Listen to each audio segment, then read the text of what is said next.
wish I was a little calmer, but you can soothe the rage. You can soothe the rage. I wish my days had happy endings. Help me turn the page. Help me turn the page. Don't leave this sailor counting the cost of what will transpire if all hands are lost. When I'm stormy and mean, you can change the sea. You can change the sea.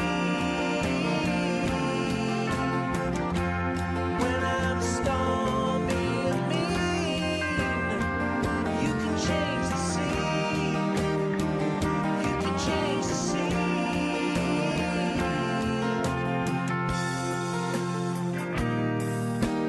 I've been busy sailing off the edge of the world, off the edge of the world, with a heart preserved by rum in a barrel, immune to the pearls, immune to the pearls.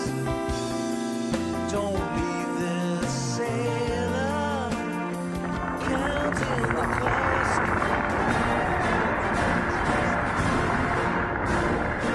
The words are formed in this time and place to frame and follow alike that the torch has been passed to a new generation of Americans, born in this century, tempted by war, disciplined by a hard and bitter peace, proud of our ancient heritage, and unwilling to witness or permit the slow undoing of those human rights to which this nation has always been committed, and to which we are committed today at home and around the world.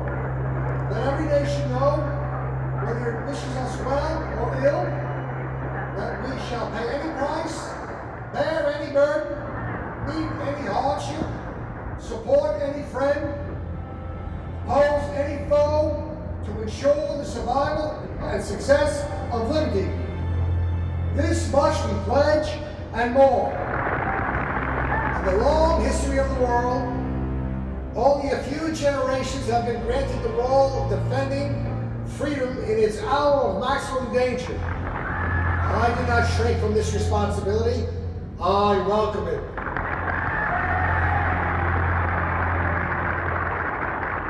I do not believe that any of us would exchange places with any other people or any other generation. The energy, the faith, the devotion which we bring to this endeavor will light our country and all who serve it. And the glow from that fire can truly light the world.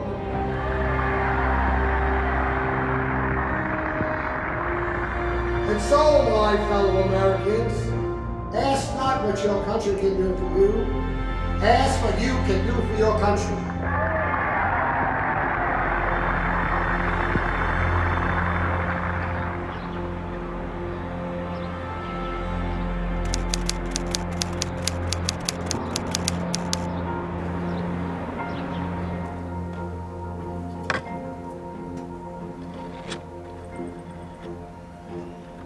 Yes. Yes. Yes, Evelyn, I know. Put Sorensen on that. Yes, have him get back to me. Yes, when we get back from Dallas, we should have time for that. Yeah. Right, I got Bobby at 4. Can you push that back to 4:30? If not, we'll have to reschedule that too when I return from Dallas. Uh-huh. Yes, that should be enough time. That's fine.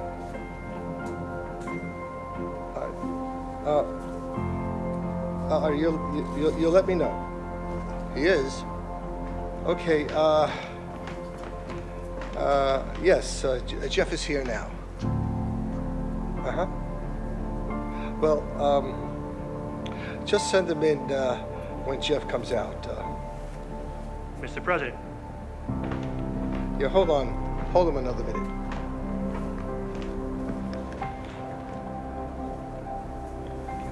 I don't think that'll be a problem. we're still taking precautions. Do what you need to do. Yes, sir.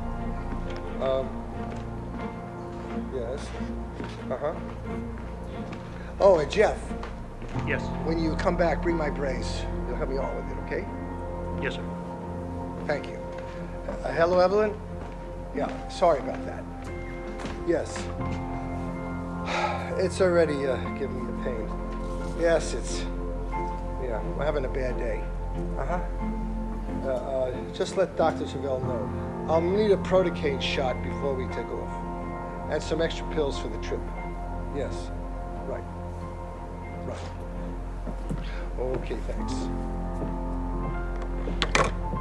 Good morning. Good morning, Mr. President. Welcome to the White House, the People's House. I'd like to thank you for taking the time to see me today before heading to Texas. Yes, we're going down to Dallas to mend some fences and shake a few hands. We're getting ready for our re-election campaign this year. So tell me, what kind of interview is this going to be? Well, first off, we won't be broadcasting this interview now. Really? No, sir. This is intended to be put away for your presidential library, not to be viewed for years to come in the hopes that you'll feel free to be more candid. My unvarnished candor. Yes, I can do that. Let's do this.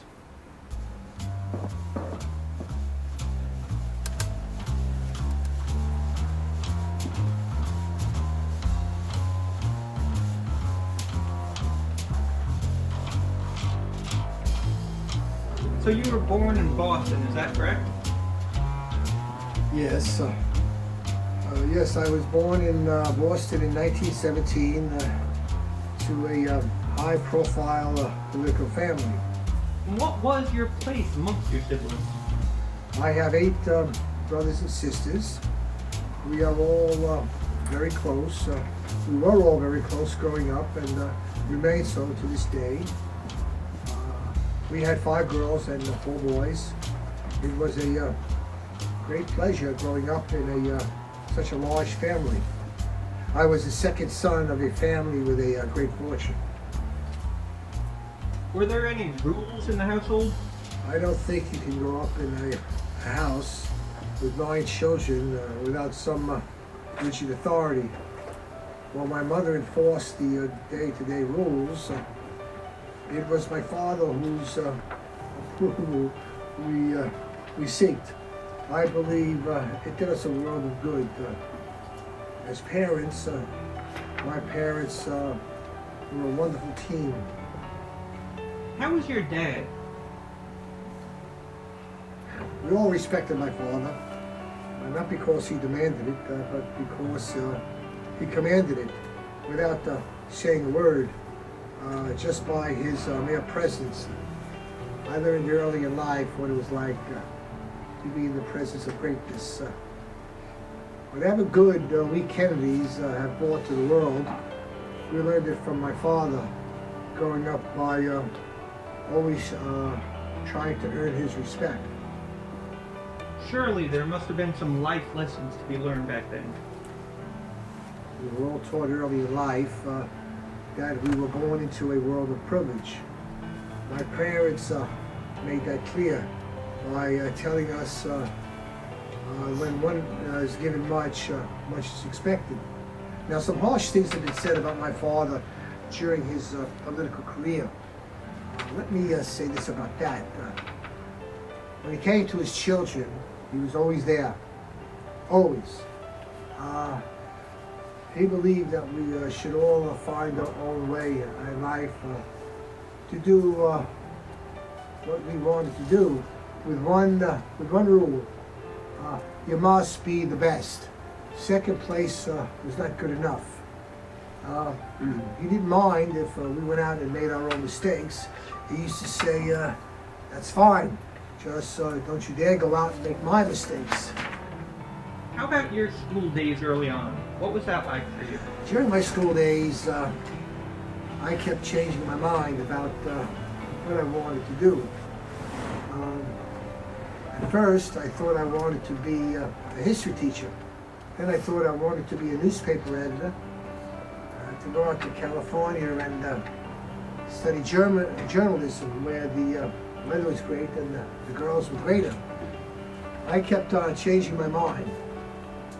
I was not very active in politics at Harvard. I had not decided I wanted to go into politics at that time.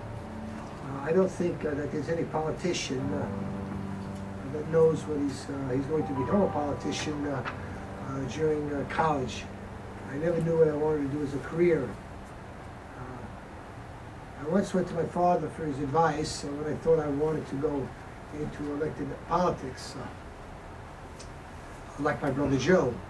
He said, "You're too shy. You're not like your brother Joe. He loves the push and the damn and the whole damn thing. But you're too shy. For now, you just stick to the books." And what about your time in college? Would you care to touch on that briefly? I studied international relations at Harvard. Then I went on to Yale, where I studied law. During this time, I thought I wanted to work in the government. I had not yet decided I wanted to go into elective office. I was not active in politics at Harvard. There was no indication I was going to do that as my career. Can you tell me just a bit about your father's aspirations? My father's dream was to become the first Irish Catholic president of the United States. As ambassador to the court of St. James, Great Britain, before the outbreak of World War II, he was a staunch believer that the United States should stay out of Europe's war, which he publicly promoted in his speeches and interviews in support of the America First Party. When the United States was attacked and drawn into World War II, public opinion overwhelmingly turned against them, the America First Party, whom my father aligned himself with, after which President Roosevelt recalled him, my father, from England. It effectively destroyed his political career, but not his dream of the first Irish Catholic president, which then fell to his oldest son, my brother Joe. I've heard that you really have a passion for the water. Can you tell me if that had any influence in you joining the Navy and all that occurred because of it? I've always been drawn to the sea. So when war came, I naturally was drawn to serve in the Navy. I wound up serving in the South Pacific on a PT boat. A wonderful crew, a great bunch of wonderful young men. Tragically, we lost 2 killed in action during a nighttime patrol when our boat was cut in half by a Japanese cruiser. Interestingly enough, it was not due to enemy hostile action. It was more like a nighttime boating accident.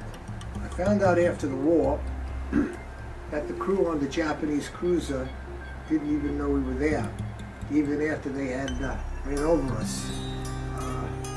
After this action, I got my crew to the nearest island. We were missing in action for the next few days until friendly natives got word at our base to come and rescue us. They gave me a medal for that action. I imagine your family must have been quite proud of you. Can you tell me exactly how much influence your rearing had on you while growing up? It wasn't easy to be sickly in the Kennedy clan. Yes, we Kennedy children were raised in a privileged world of servants and limousines, seaside houses, and horseback riding on Cape Cod. But it wasn't a world of indulgence. We were taught at an early age, when much is given, much is expected. We were taught to devote ourselves to a world of service. My father always created competition between us, his children, to inspire us to do our best. My brother Joe was stationed in the European theater. He flew patrol planes out of England. He was coming home at the end of his combat tour without seeing much combat. When I came home with a medal, when asked about how I won the medal, I said it was involuntary. They sunk my boat. I can't help but think that in his mind he wanted to compete with me for my father's approval. So he volunteered for that very dangerous mission, where he was killed and blown to bits over the English Channel. I got my father's dream of the first Irish American president of the United States. Not as long as he had a second son, a third son, or fourth. How did your father respond after he received the news about what had happened to your brother? The day after my father received the news of the death of his son Joe, he went to his room without saying a word, where he stayed there for a month, never coming out, having his meals sent in.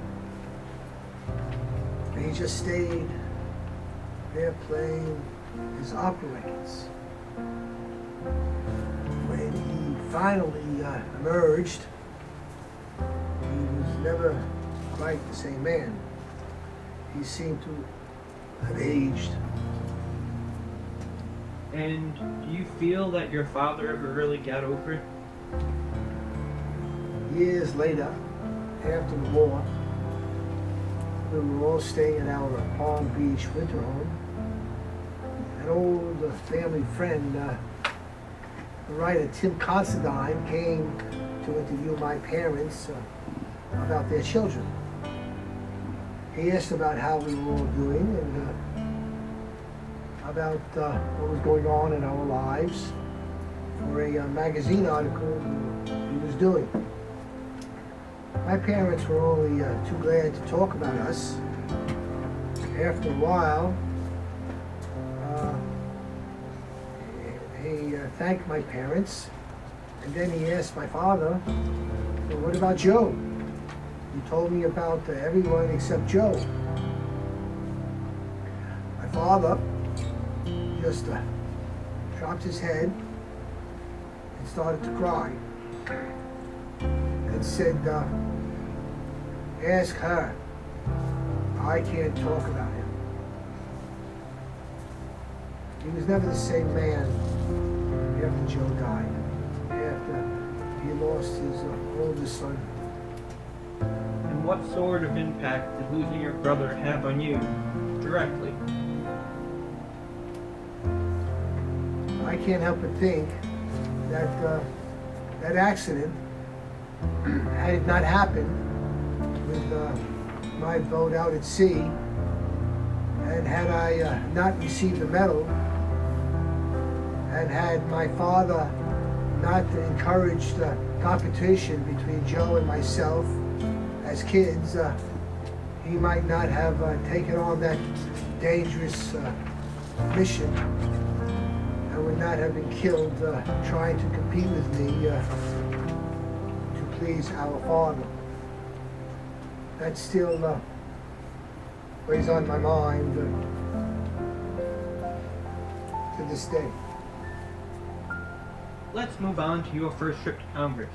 How was that for you as you continued to move ahead politically? After the war, when I went home, there was a vacancy in the congressional district where I lived. When I first entered Congress in 1946, I represented a district that was very poor. My grandfather represented that district 50 years before. My father came out of that district, and so did my mother. There were problems of housing and family assistance. I think after becoming the representative of the people, you become their spokesman. Seems to me that there is an obligation to help poor people who don't have good schools or without the opportunity because they were born into a poor family, or old people who were in need of assistance.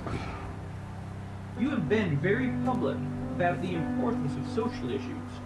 Would you care to expand on that for us? My viewpoint came early and pragmatically. I think that it is only through the mainstream that a free society can create a healthy economy and raise the poor out of poverty. In a country as rich as ours, there is no need for anyone to go hungry. I will continue to fight for low-cost public housing, for which it is so essential for the development and well-being of the economy. When I was elected senator of the United States Congress, I continued to fight for the affirmative usage of the resources of the federal government for better development in the economy of, at that time, Massachusetts and New England, and now the United States.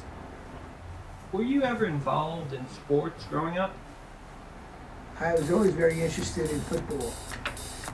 As a boy, I suppose Red Grange was a great hero of mine. My father was in the movie picture business, and I got to see Red Grange play at a professional game in Boston. Now, what about Jackie? How did you and the First Lady meet? I met Mrs. Kennedy at a dinner at the Wayfair Hotel, where she was a photographer for the Times Herald. Was it love at first sight? Well, all I'll just say is I was very interested. A few months ago, I had said that I was the man that accompanied Mrs. Kennedy to Paris. That seems lovely. Now, can you tell me about how you ended up running for vice president and what led to that? In the 1956 Democratic Convention, my name was put up for the VP spot. Against my father's advice, I was open to it. I lost. Once again, my father was right. You really don't know politics until you have suffered a defeat. What sort of role do you feel your religion has played in your political life? The question about my religion has come up from time to time, which is fine.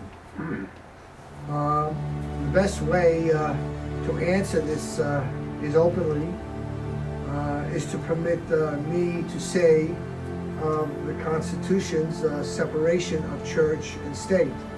And as I said, if elected President of the United States, or even continue in the Senate, I shall continue my devotion and support of it. Because I am a Catholic, and no Catholic has ever been elected, the real issue in the campaign has been obscured. I am not the Catholic candidate for president. I am the Democratic candidate for president who happens to be Catholic. And on election night, when we won by the smallest of margins, once again, I assured the American people I will always use every degree of my spirit to the cause of freedom in the United States and around the world. So, how did you feel about going onto the political stage, what many feel is a tumultuous arena? When I entered the Senate in 1952, I had hoped to have a greater impact on the domestic and foreign affairs, surpassing anything possible I was able to do in the lower house. I soon came to learn what J. Hamilton Lewis told Harry Truman after he entered the Senate in 1935. You will wonder how the hell you got here, and after that, you wonder how the hell the rest of us got here. I often thought that the country might be better off if we senators and pages traded jobs. It's the most corrupting job in the world. I've often seen senators all too ready to cut deals to court the contributions to ensure their political careers. Would you then consider yourself to be a liberal? I've enjoyed the comment by the famous Senate chaplain Edward Everett Hale. When asked, do you pray for all the senators? No, he replied, I look at the senators and I pray for the country. Early in my career, I received a letter chiding me for not being a true liberal. I'd be very happy to tell them I am not a liberal, I'm a realist. After a few years into my first term in the Senate, our country entered into what history has called the dark age of the Joe McCarthy era. The question how to rein in his incessant accusations about communists in high places had undermined our civil liberties and divided our nation. I have been criticized that his abuse of his senatorial authority should have captured more of my interest and attention at that time. As I look back upon the time now, I'd have to say that such criticism is not without merit, and for that I take full responsibility for. Mr. President, you come from what many may consider a life of privilege. How do you feel that then allows you to relate to the everyday common man in our country? I've always felt that a life of total leisure is the hardest life of all. As mentioned, being born into a wealthy family gave us opportunities that most people are not fortunate enough to possess. My parents afforded us the gift of not having the burden of earning money to buy food, clothes, or shelter for ourselves or our families. However, we were expected to be productive and use our energies and talents to serve others. Still, you would have to admit that the fortune of what you were born into did provide you with many of the advantages, would you not? Well, this afforded us a wonderful life. It also came with its own burdens. Would you care to elaborate? Along with great wealth, we were all born into a high-profile family long before I entered the presidency. For as long as I can remember, the media spotlight has always shined brightly on our family. It cheered us for our successes and criticized us for our failures and mistakes. Rich or poor, I never met anyone with a mistake-free life. The only difference being, if anyone in our family makes a mistake, the rest of the world know about it. How then do you manage to maintain any sort of a personal life under what may be considered such scrutinizing eyes? Like most people in the public eye, we and our family try to protect ourselves by trying to maintain a measure of privacy, which is not always possible. Like other lives, I cannot claim to have lived a life without mistakes. I can only learn from them and work to do better. So respectfully, when asked a personal question, let me say this about that. I have no comment on any personal questions about my life as long as it does not violate my oath of office or my responsibility to the American people. That's why they call it private. I would imagine and certainly hope that the American people could respect that. The citizens today in our country have within their power through the TV medium and should be aware on how to guard against the dangers of the power of deception, to shut off gimmickry and to reward honesty, to demand legislation where needed. Without your approval, no TV show is worthwhile or can exist, and no politician can exist. In the wrong hands, TV can be used for manipulation, exploitation, by appeals to emotions, prejudice, and demagoguery. I know this next question may be difficult, so feel free not to answer, but would you be able to tell us about the events that occurred just this past summer? Our family suffered a major tragedy. While taking our children, John and Caroline, for a horse riding lesson,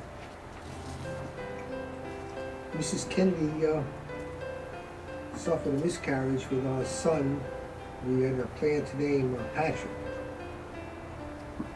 This tiny boy was diagnosed with a respiratory syndrome and lived only 19 hours. We put up a brave fight. I was not there at that moment. When I thought to myself, I'm never there for Jackie when she needs me. I was holding his tiny fingers when he died. Kennedys were taught never to cry. But that was one tradition I could not maintain. He was such a beautiful baby. I did cry. Let's change the subject. How do you feel about being in public office in general? I think all of us have a public obligation. All of us owe some of our lives and some of our effort to the advancement of the interests of our society, particularly when our society bears such heavy burdens as it does here and around the world. For in a democracy, every citizen, regardless of his interest in politics, holds office. Every one of us is in a position of responsibility. And in the final analysis, the kind of government we get depends upon how we fulfill these responsibilities. We, the people, are the bosses, and we will get the kind of political leadership, be it good or be it bad, that we demand and deserve. The Peace Corps, it seems to me, gives us the opportunity to emphasize a very different part of our American character that defines us as a great power rather than just a great military power. Given the current tensions between the U.S. and Cuba, as well as other communist nations, how must the U.S. face the threat of nuclear weapons with which we're now faced? It shall be the policy of this country to regard any nuclear missile attack launched from Cuba against any nation in the Western Hemisphere as an attack by the Soviet Union or the United States. I was speaking against the Soviet buildup of nuclear missiles in Fidel Castro's Cuba, just 90 miles off our shore. Khrushchev said at that time, now you Americans would learn just what it feels like to have enemy missiles pointed at you. Tensions between our countries and Soviet Russia were coming to a head. With the world at the brink of a nuclear war, Khrushchev agreed to remove then the missiles from Cuba. If we quietly would move our missiles positioned towards Russia from Turkey and Italy, and would not be publicly revealed. That ended the crisis. Thank God level heads prevailed. So, what kind of peace is it that we seek? Not a Pax Americana, enforced by American weapons of war, and not the peace of grave or the security of the slave. I am talking about a genuine peace, the kind of peace that makes life on earth worth living, the kind of peace that enables us and nations to grow and to build a better future for our children. Not merely peace for Americans, but peace for all men and women. Not merely peace for our time, but peace for all time. Then does total war make sense to you in any capacity? Total war makes no sense in an age where great powers can maintain large and relatively invulnerable nuclear forces and refuse to surrender without resorting to those forces. It makes no sense where a single nuclear weapon that contains 10 times the explosive force delivered by all Allied forces during the Second World War. It makes no sense that in an age when deadly poisons produced by a nuclear exchange would be carried by wind and water and soil and sowed to the far corners of the globe for generations to come that are yet unborn. Then likewise, wouldn't total peace be impossible as well? Too many think of it as impossible. Too many think of it unreal. But it leads to the conclusion that war is inevitable, that mankind is doomed, that we are gripped by forces that we cannot control. We need not accept that view. Our problems are man-made. Therefore, they can be solved by man. And man can be as big as he wants, and no problem of human destiny is beyond human beings. Man's reason and spirit have often solved the seemingly unsolvable, if we can only do it again. In that case, what do you think it will take to someday achieve total world peace? World peace is like community peace. It does not require that each man love his neighbor.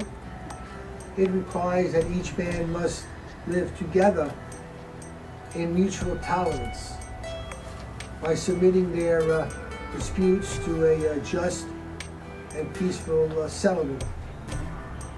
History teaches us that enmity between nations, as between individuals, does not last forever. Yes, sir, I would have to agree. However fixed our ideas and dislikes may seem, the tide of time and events will often bring surprising changes in the relations between nations and neighbors. So let us preserve peace. Peace need not be impractical, and war need not be inevitable. By defining our goals more clearly, by making it seem more manageable and less remote, we can help all people to see it, draw hope from it, and to move irresistibly towards it. No government or social system is so evil that its people must be considered as lacking virtue. As Americans, we find communism as profoundly repugnant as a nation of personal freedom and dignity. But we still hail the Russian people for their many achievements in science, space, in economic and industrial growth, in culture and acts of courage. And what role do you see education playing in these long-term goals?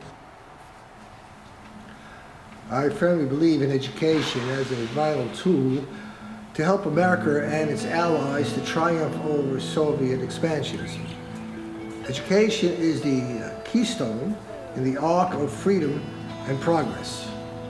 Nothing has contributed more to the enlargement of this nation's strength and opportunities than our traditional educational system of free education, universal elementary and secondary education, coupled with the availability of college. Only in America, which has fully educated its citizens, is fully capable of tackling the complex problems of perceiving the hidden dangers of the world in which we live. When we neglect education, we neglect the nation. Do you see any similarities between us and the Soviet people? Among the many traits the peoples of our two countries have in common, none is stronger than our mutual abhorrence to war. Almost unique amongst the major powers today, we have never been at war with each other. And no nation in the history of battle has ever suffered more than the Soviet people suffered in the cause of the Second World War. At least 29 million people lost their lives. Countless millions of homes and farms were burned and sacked. A third of the nation's territory, including 2/3 of the industrial base, was turned into a wasteland. A loss equivalent to our country east of Chicago. What do you feel the impact is on the world of this so-called Cold War in which we seem to be engaged? Our two countries bear the heaviest burdens, for we are both devoting massive sums of money to weapons that could be better devoted to combating ignorance, poverty, and disease. We are both caught up in a vicious cycle and a dangerous cycle in which suspicion on one side breed suspicion on the other, and new weapons beget counter weapons. Do you think there's an end in sight to this conflict? Our primary long-range interest is the general and complete disarmament designed to take place by stages, permitting parallel political developments to build the new institutions of peace, which would take the place of arms. How then do we ultimately come together? Let us not be blind to our differences, but let us also direct attention to our common interests and means by which those differences can be resolved. And if we cannot end our differences, at least we can help make the world safe for diversity. For in the final analysis, our most basic common link is that we are all inhabit this small planet. We all breathe the same air. We all cherish our children's futures. And we all are mortal. It would seem that you're now up against a congressional coalition of both Republicans and Southern Democrats who have come together to hinder your legislative labor agenda. What are your plans to resolve these issues and move forward? This administration harbors no ill will against any individual or any industry, corporation, or segment of the American economy. Our goals of economic growth and price stability are dependent upon our success of both corporations, business, and labor. And there can be no room on either side in this country at this time for any feelings of hostility or vindictiveness.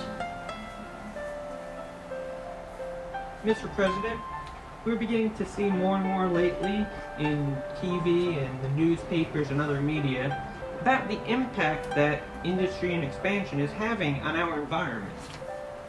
What are your feelings on these subjects, and how do you see us moving ahead to the future? If we continue to ignore the polluting of our streams, the littering of our forests, we will be denying to ourselves and our children a heritage which we were the beneficiaries of. Land is the most precious resource. God is not making any more. Suburban development is contributing to a tragic waste in the use of a vital resource now being consumed at an alarming rate. What then do you feel is our government's responsibility in combating such a threat?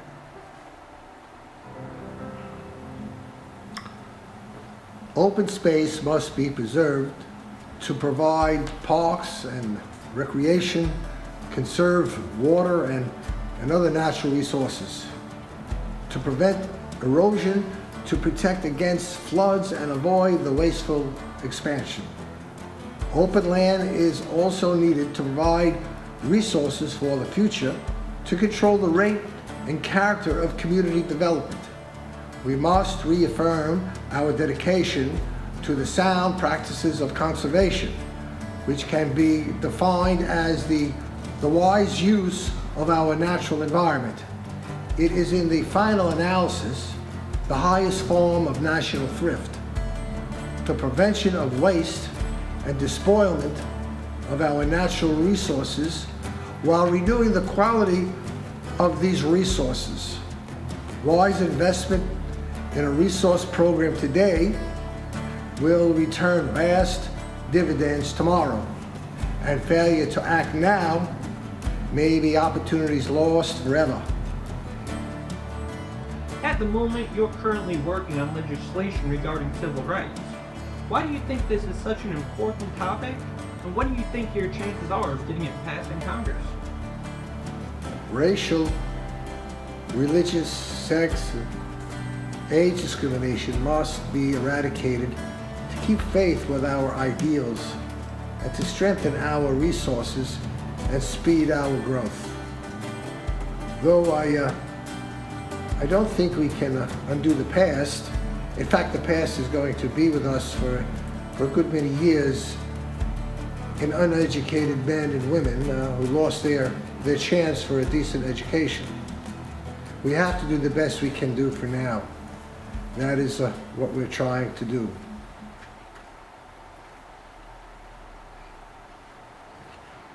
Do you think that quotas are a good idea then? I think it is a mistake to assign quotas on the basis of religion or race or color or nationality. I think we get into a good deal of trouble with that. Our whole view of ourselves is as a sort of one society. That has not been true. At least that is where we are trying to go. What do you feel we need to do then to give opportunities to all people? Not through quotas, no. Just look over the employment rolls. Look over areas where we are hiring people and at least give everyone a fair chance. We are too mixed a society of ours to begin to divide ourselves on the basis of race and color. Whereas the goal of equal rights for all citizens is still unreached. The security of these rights is one of the great unfinished tasks of our democracy. I call upon all citizens of our country to dedicate themselves to the completion of this task, assuring that every American, regardless of their race or religion or color, enjoys the rights guaranteed by the Constitution and the laws of the United States. Indeed, discrimination in education is the basic cause of the other inequities and hardships inflicted upon our Negro citizens. The lack of equal education opportunity deprives the individual of equal economic opportunity, restricts his contribution as a citizen and community leader from the national life. It is the duty of this government to concern itself with protecting the opportunities enjoyed by basic human liberties. What's your take in regard to the women's movement and what it is that they're fighting for? 1/3 of our working force are women. They have a primary obligation to their families and their homes, but their work makes it impossible to maintain that home and that family in many cases. We want to make sure that they are able to move ahead and perform their functions without any discrimination by law or implication. We want to try to encourage every company in the United States to provide equal pay and equal conditions for women. There's an old story that a civilization can be judged by how it treats its old people. But I believe it can be judged on the opportunities for women as well.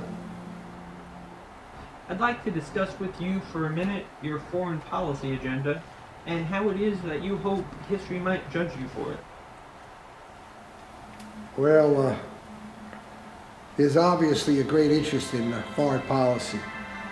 I attempted not to make it a partisan issue, particularly on foreign policy. There has always been a tradition in this country that partisan differences of foreign policy should be left at the water's edge. When I met with Russian Premier Khrushchev, I told him, look, Mr. Chairman, you aren't going to make a communist out of me, and I don't expect to make a capitalist out of you. So let's get down to business. The earth gets small all the time. Man has the capacity to destroy it many times over. We must learn to live on it in peace, not in agreement on all issues, but with the respect for our differences, in the knowledge that we have much more shared interest that unites us rather than divides us. Lately, we see more and more reports about the conflict in Vietnam. What exactly is our role there? The facts on the ground today is that there are two Vietnams, a North and a South Vietnam. If the South is going to remain an independent country, they must fight to win it with South Vietnamese boys, not American boys. The trouble is, we are violating the Geneva Convention agreement. Not as much as the North Vietnamese are, but we are violating it.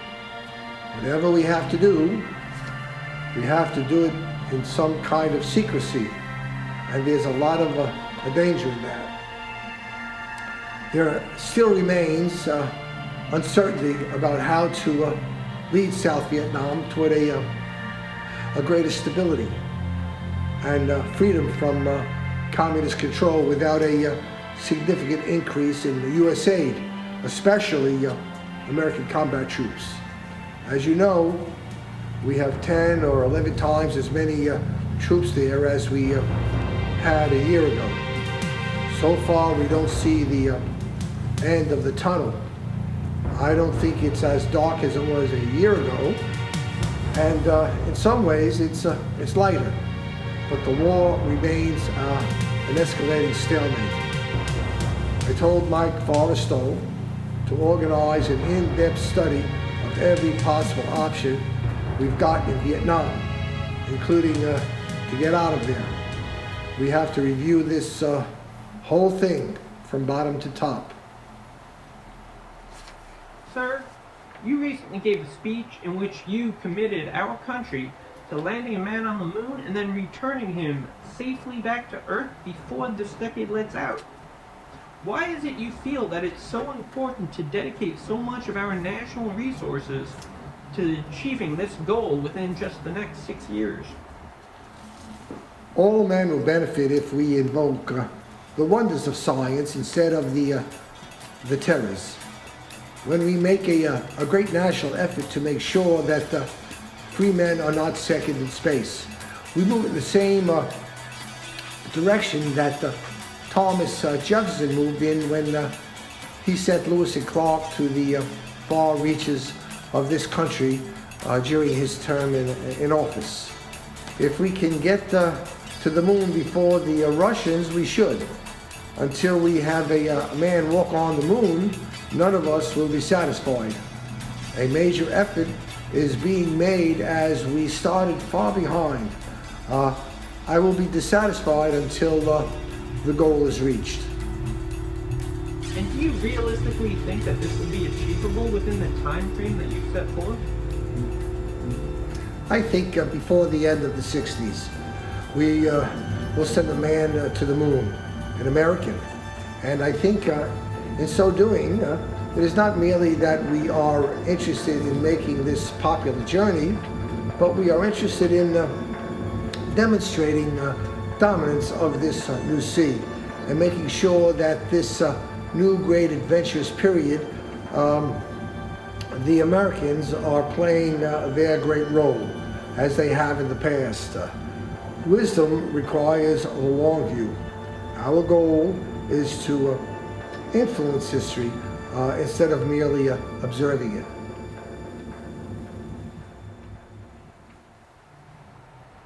There's a popular musical that was released just a few scant weeks after your election, based on a book about the legendary court of King Arthur. Yes, Camelot and all that. Let me say this about that. I have always loved the legend and the imagery ever since I was young. When I was a boy, Camelot was my favorite story. This timing is certainly coincidental, yet it has become indelibly linked in the public consciousness to your presidency and has become a virtual synonym for your administration, a mystique which promises to endure long into the future.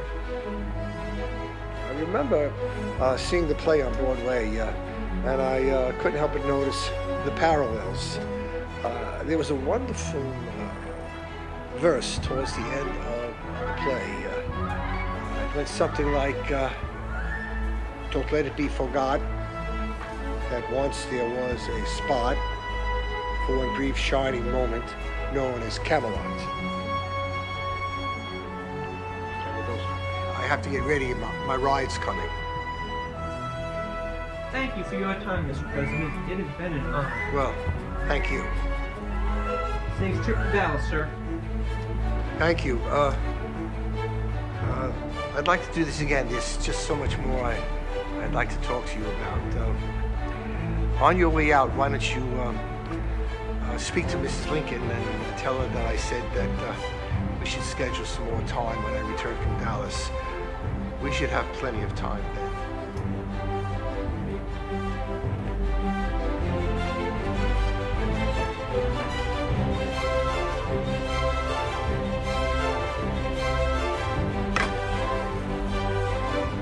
Hello, Evelyn. I look forward to doing this again. We'll see if we can schedule some time when I return from Dallas. Right. Okay, thanks. We're running late. We'll have to be hasty, sir. Yes.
Yes.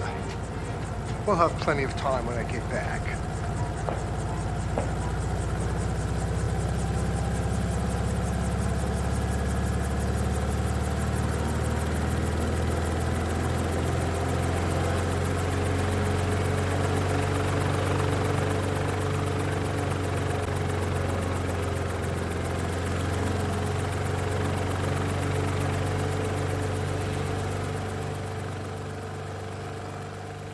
Whose woods these are, I think I know. His house is in the village, though. You will not see me stopping here to watch his woods fill up with snow. My little horse must think it queer to stop without a farmhouse near. Between the woods and frozen lake, the darkest evening of the year. He gives his harness bells a shake to ask if there is some mistake. The only other sounds, the sweep of easy wind and downy flake. The ways are lonely, dark and deep, but I have promises to keep, and miles to go before I sleep, and miles to go before I sleep. Something has happened here. We understand there has been a shooting, and apparently something is wrong here. Something is terribly wrong. The president was hit in the head. President Kennedy has been assassinated. It's official now. The president is dead.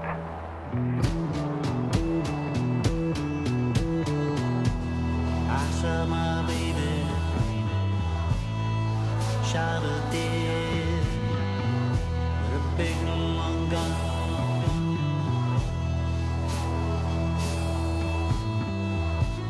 I saw my baby shot her dead with a big long gun.